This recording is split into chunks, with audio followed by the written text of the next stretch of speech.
My girlfriend said, "Just accept my criminal past or leave," after I found her record. I said, "Acceptance is important."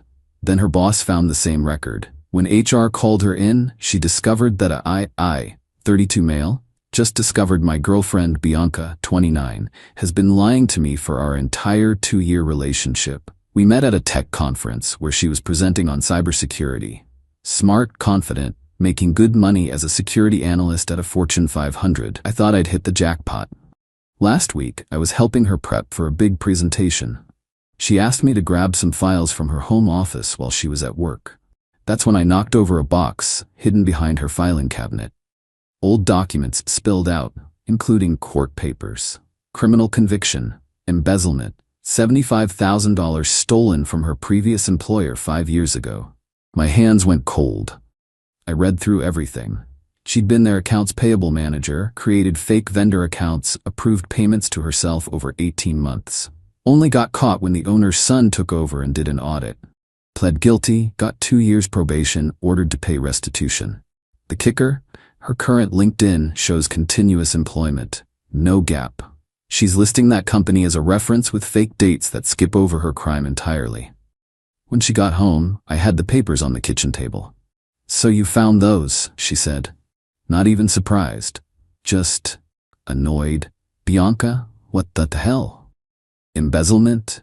You stole from your employer?" She actually rolled her eyes. "It was 5 years ago. I was young and stupid. I paid my debt to society." "Did you? Because your LinkedIn says you worked there until 2021, not that you were convicted of stealing from them in 2019. What was I supposed to do? Tell everyone I'm a criminal? I'd never get hired anywhere. So you lied? What if your current job finds out?" That's when her whole demeanor changed. Got right in my face. "They won't find out unless someone tells them." "Are you threatening me?" "I'm asking how you sleep at night knowing you got your job through fraud."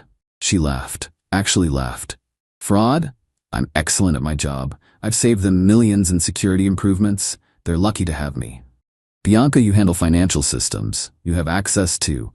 Just accept my past or leave." She was yelling now. "I'm not that person anymore. Either you trust me or you don't." I sat there stunned by the entitlement. No remorse, no acknowledgement that lying on applications is fraud, just demands that I accept it or get out. "You're right," I said quietly. "Acceptance is important." She smiled, thinking she'd won. "Good. Now promise me you'll never mention this to anyone." "Of course. Your secret is safe." Narrate it wasn't. Update 1. I need to clarify something from my first post. I didn't immediately run to her employer. That would be petty revenge. What I did was much more strategic. See, Bianca's entitlement didn't stop at demanding my silence.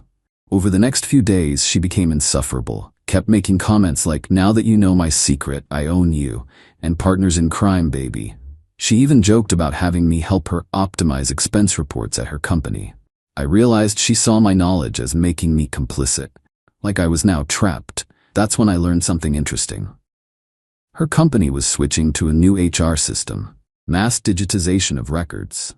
They were also implementing enhanced background check policies for anyone handling financial data. Apparently, they'd had a security breach last year. All employees would need to re-verify their employment history and submit to new background screenings. The email went out company-wide 3 days after our confrontation. Bianca came home furious that day. "Can you believe this BS? I've worked there 3 years and now they want to background check me again? Well, with the breach they had, I need you to do something for me." She pulled out a laptop. "I need you to create a website for my fake reference." "What?" "The company I listed for those years. It doesn't exist anymore. I need a basic site with a phone number that forwards to a Google Voice account. You're good with that stuff." The audacity. She wanted me to help her commit fraud. "Bianca, I can't. You said acceptance was important. This is accepting me, supporting me. Creating fake references is illegal." Her face went dark. "Fine. But if I lose my job because of this background check, it's on you. I'll make sure everyone knows what kind of unsupportive partner you are." That's when I made my decision. Not to expose her, but to let her expose herself. "Okay," I said. "I'll help, but I need all the details. Every lie you told, every date you changed, every reference you gave. Write it all down so I can make it consistent." She kissed me. I knew you'd come through. That night, she wrote everything down. Every single lie. Update 2. Bianca's entitlement escalated to impressive levels while waiting for the background check. First, she decided since I knew her secret, I should help her maximize opportunities at work. She started bringing home confidential client data to review. Massive security violation. When I objected, she said, "You're already an accomplice. Might as well benefit from it." Then she tried to access my finances. Since we were partners in crime, we should combine accounts. When I refused, she tried guilting me. "I trusted you with my biggest secret. Why won't you trust me with your banking?" But the real kicker came when she started threatening me subtly. "You know, if I go down, I'm taking you with me. I'll say the fake reference site was your idea. Who will they believe? The reformed criminal trying to better herself or her boyfriend who entrapped her?" She'd rewritten history in her mind. She was the victim. I was the bad guy for knowing the truth. Meanwhile, I documented everything. Every threat, every attempt to involve me in her schemes, every confidential file she brought home, all while pretending to be supportive. The background check company was thorough. They called her old employer, the real one, not the fake dates she provided. The owner's son remembered her very well. Then they tried to verify her fake references. The company she listed? Dissolved in 2018, before she claimed to work there. The phone numbers? Disconnected. The addresses? Now a Wendy's. I know because Bianca came home in tears last Tuesday. They're digging too deep. The background check company left voicemails at numbers that don't exist anymore. "Just tell the truth," I suggested. "Explain about your past. Maybe they'll understand." She slapped me. Actually slapped me. "Are you insane? Tell them I'm a convicted thief? I'll be fired immediately." "So what's your plan?" That's when she showed me just how far she'd fallen. She pulled up the background check company's website. "I'm gonna hack their system, delete my file, submit a clean report." "Bianca, you can't. I'm a security analyst. I know their vulnerabilities. I found a backdoor during a routine penetration test last year." I couldn't believe it. She was planning to commit another felony to cover up her first one. "I need you to be my lookout. Come to the office with me tonight." When I hesitated, she grabbed my shirt. "You're in this with me now. If I go down for the background check, I'll tell them you helped fake my references.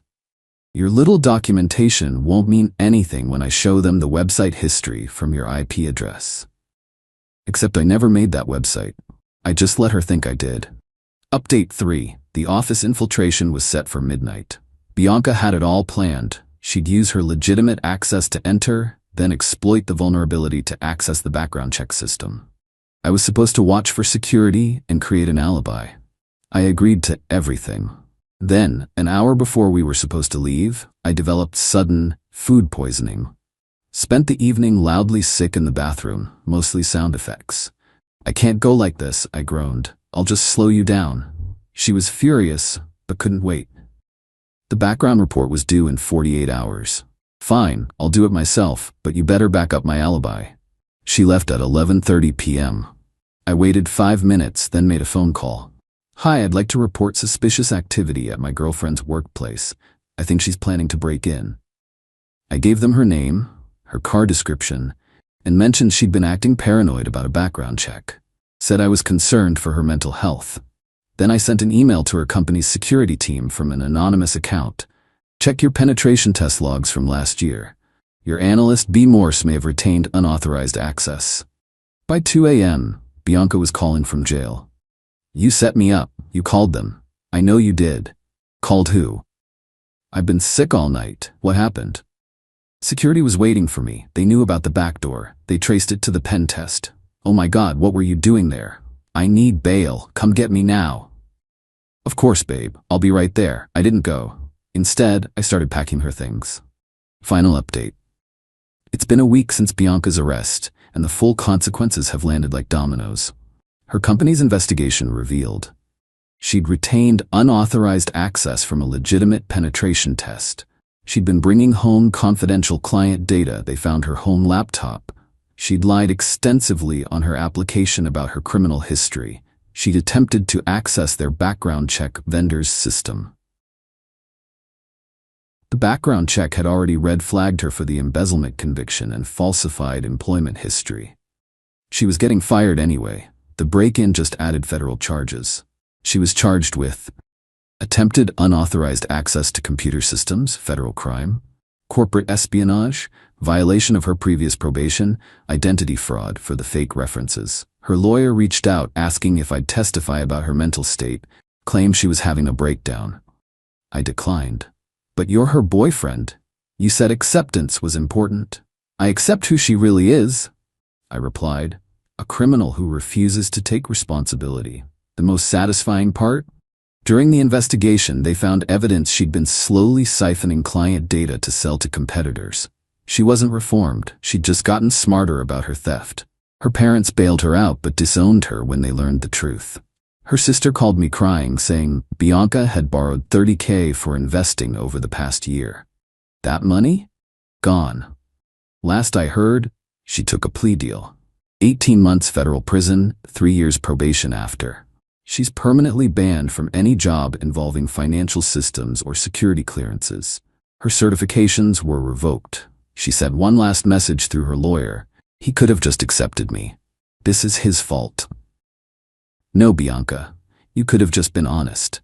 You could have actually reformed instead of escalating your crimes. You could have taken responsibility instead of threatening and manipulating everyone around you. I didn't ruin your life. I just refused to let you ruin mine. To anyone whose partner demands you accept their criminal past while actively committing new crimes, that's not acceptance they want. It's complicity. Run. Quick final update for closure. The investigation expanded. Turns out Bianca had a whole network. 3 other security analysts at different companies, all with similar backgrounds, all feeding data to the same buyers. They called themselves the Reformed, criminals using their past experience to commit better crimes. The FBI got involved, 15 arrests total, hundreds of companies compromised, millions in stolen data. Bianca's trying to cut a deal by testifying against the others, still claiming she was entrapped by me. The prosecutors aren't buying it, especially after they found her detailed notes about every crime she'd committed, in her own handwriting, dated before I ever called anyone. Remember when I asked her to write down all her lies? She thought it was for fake references. Really, I just wanted documentation in her own hand. Turns out criminals can't help but brag, even on paper. My favorite part? The local news interviewed her old employer, the one she embezzled from. The owner's son said, "We tried to give her a second chance with just probation. She could have rebuilt her life honestly. Instead, she chose to become a professional criminal. I hope this time she actually learns." She won't. People like Bianca never do. They just get better at blaming everyone else. I'm in therapy, dealing with the trauma of dating someone who threatened to destroy my life for not enabling her crimes. But I'm free and clean, with no criminal record or complicity. Sometimes the best response to accept me or leave is to accept exactly who they're showing you to be and protect yourself accordingly.